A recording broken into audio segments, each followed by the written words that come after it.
बिस्मिल्लाहिर्रहमानिर्रहीम।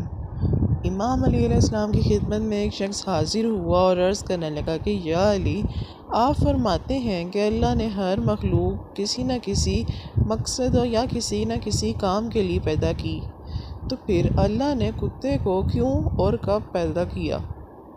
बस जैसे ही शख्स ने इमाम अली अलैहिस्सलाम से ये कहा तो उन्होंने आगे से फ़रमाया कि मैंने अल्लाह के रसूल से सुना है कि जब हज़रत आदम अलैहिस्सलाम को ज़मीन पर भेजा गया तो वो बीबी हवा को पूरी ज़मीन पर ढूंढते ढूंढते थक गए, अकेले तन्हा ढूंढ रहे थे और जब वादी काफ तक पहुँचे तो शैतान ने ये सोचा कि आदम को ख़त्म कर दिया जाए। तो शैतान ने वहाँ के तमाम जानवरों को भड़काया कि आसमान से एक बहुत ही लजीज चीज़ आई है, अगर तुम इसे खाओगे तो इसका मज़ा नहीं भूलोगे। तो तमाम जानवरों ने हज़रत आदम अलैहिस्सलाम पर हमला कर दिया।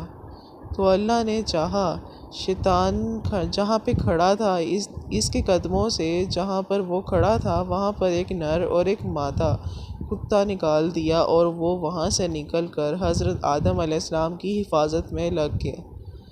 तो इन कुत्तों ने खुद कुछ जंगली जानवरों को खा दिया तो कुछ को भगा दिया और हज़रत आदम अलैहिस्सलाम के पीछे पीछे वो कुत्ते चलते रहे, यहाँ तक कि वो बीबी हवा तक वहाँ पहुँचे और फिर अल्लाह ने इन कुत्तों को इंसान की हिफाजत के लिए रख दिया।